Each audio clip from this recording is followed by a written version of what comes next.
ada beberapa idealis untuk di coffee shop ini. Tapi dengan idealisnya kita itu, kita bisa ngeliat juga apa sih yang lagi tren di coffee shop yang ada di Jogja ini. Makanya sebisa mungkin kita mengikuti alurnya tren tersebut tanpa menghilangkan idealis dari kita sendiri. Itu sih kan.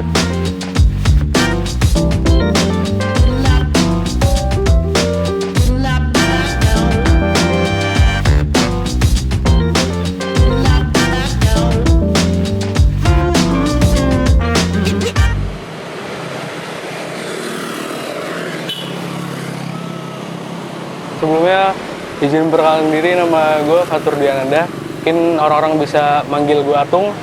Gue sebagai storeman di sini di 74 Hub.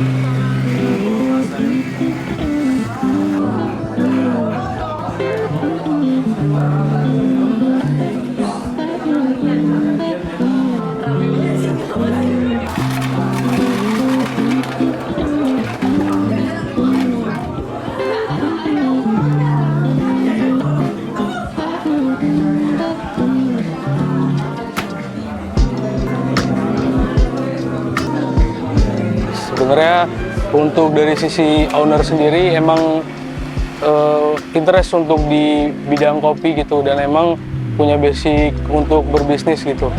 Untuk awalnya sendiri sebelum jadi 74 ini sebenarnya namanya Lana dulu. Namanya Lana, terus sempat rebranding, dan sekarang akhirnya jadi 74. Karena rebranding dan nggak mau menghilangkan nama dari si Lana tersebut, jadi rada diplesetin mungkin dari Lana ke 774, jadi dibalik 774 gitu. Untuk namanya sendiri seperti itu kurang lebih.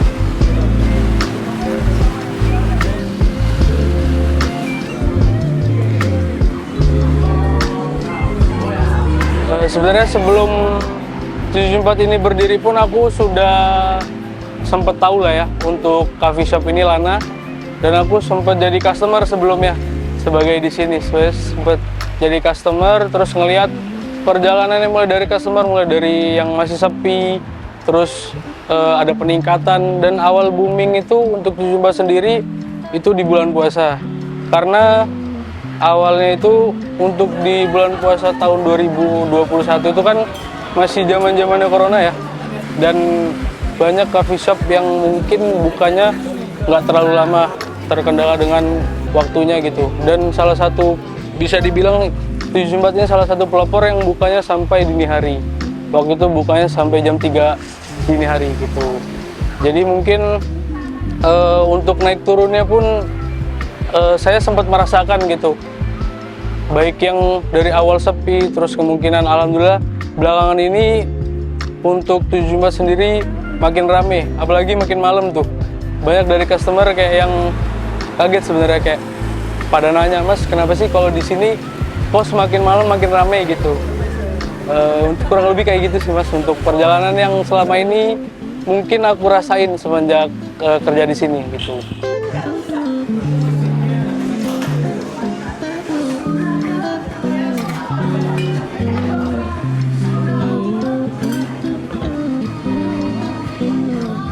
Konsepnya sendiri kan kita untuk tempatnya cenderung kecil nih untuk area indoornya, dan kita memanfaatkan untuk jalan outdoor kayak gini.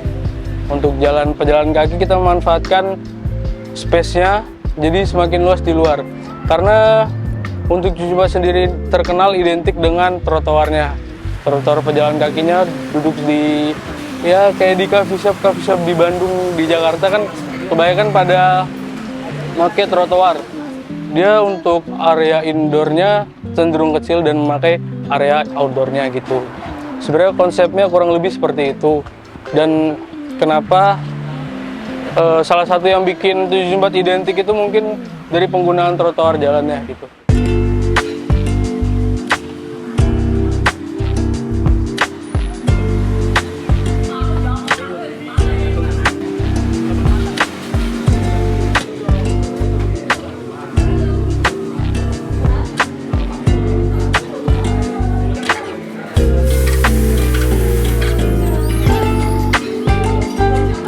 Untuk target marketnya sendiri sebenarnya untuk awal-awal sendiri kan, karena ini untuk area sendiri lebih dekat sama kayak ada Gor Mandala Krida, terus ya untuk sport lah sebenarnya kayak gitu. Tapi untuk target utamanya banget sebenarnya organik sih Mas. Jadi semua kalangan, baik itu anak sekolah, terus pelaku olahraga, terus ataupun yang sekedar nongkrong, itu sebenarnya organik sih Mas untuk target pasarnya sendiri.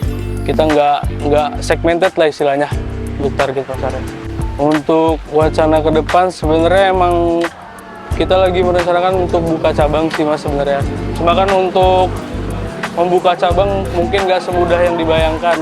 Kita perlu riset dan juga ngelihat pasarnya, customer itu mau yang kayak gimana sih sebenarnya. Dan kita juga emang keinginan ketika buka cabang nanti kita nggak mau ngilangin identiknya 74 sendiri yang memakai trotoar jalan gitu. Makanya kita perlu riset yang mendalam untuk ketika buka cabang bersiap gitu.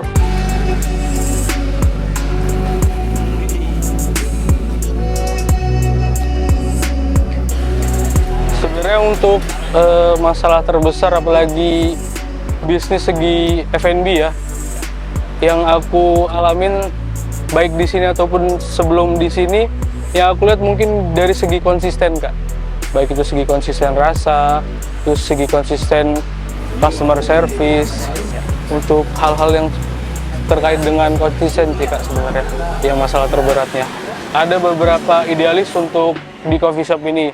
Tapi dengan idealisnya kita itu, kita bisa ngelihat juga apa sih yang lagi tren di, khususnya di Jogja ya, apa sih yang lagi tren di coffee shop yang ada di Jogja ini. Makanya sebisa mungkin kita mengikuti alurnya tren tersebut tanpa menghilangkan idealis dari kita sendiri. Kan di Jogja ini mungkin ada beberapa coffee shop yang kayak orang-orangnya, customer itu larinya ke situ-situ aja. Mungkin bisa dilihat dari segi customernya, dari segi online-nya juga, digital marketingnya gitu. Kaitan dengan ke arah sana sih Mas.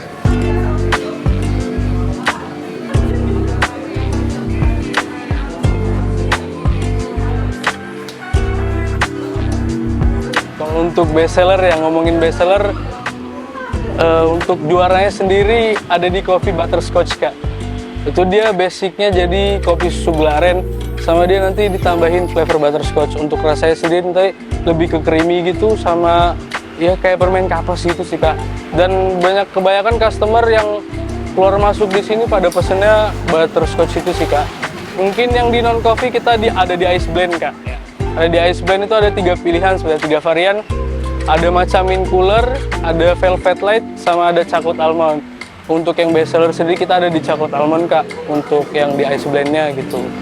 Sama ada yang kalau misalkan siang-siang nih kan, kayaknya siang-siang di Jogja ini lagi panas-panasnya kan, mungkin kan bisa coba di refreshment. Di refreshment itu untuk bestseller sendiri nanti ada di lemonade Kak gitu. Sama kita baru launching untuk mocktail.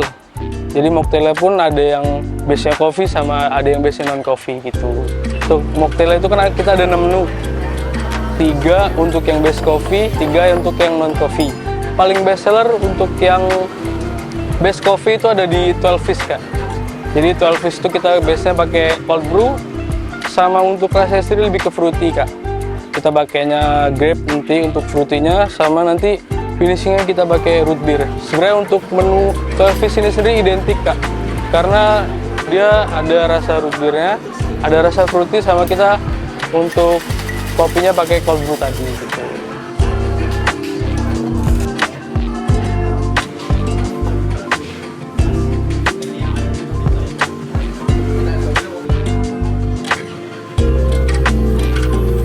Oke, untuk makanan sendiri di sini kita cuma satu untuk makanan beratnya. Itu ada di rice bowl. Untuk rice bowl itu kita pilihannya cuma satu, dan ada pilihan beberapa sambal. Ada sambal mata, sambal madura, sama black pepper. Itu untuk varian sambal ya. Untuk yang best seller sendiri nanti ada di sambal mata Mas.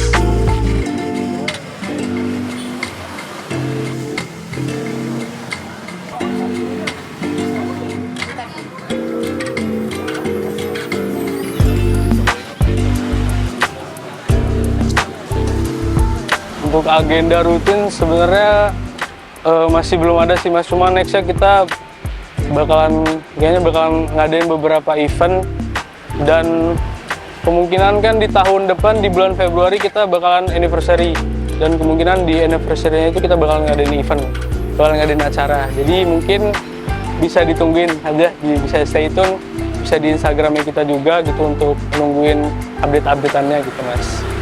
Oh, disclaimer dulu ya Mas, bukan yang specialty coffee banget sebenarnya. Emang cuma karena kita yang paling ngejual mungkin di kopi susunya ya. Bagi tadi untuk penjualan terbesar ada di butterscotch. Sebenarnya kalau untuk kenapa sih alasan orang-orang harus kesini?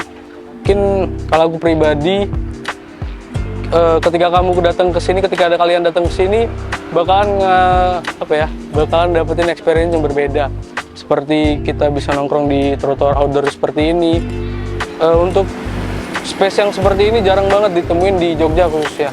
Makanya mungkin pengalamannya lebih ke situ, dan di sini staffnya pun emang mengedepankan customer service banget gitu. Ramah, 5S, senyum, sapa, salam, sapa santun gitu Mas.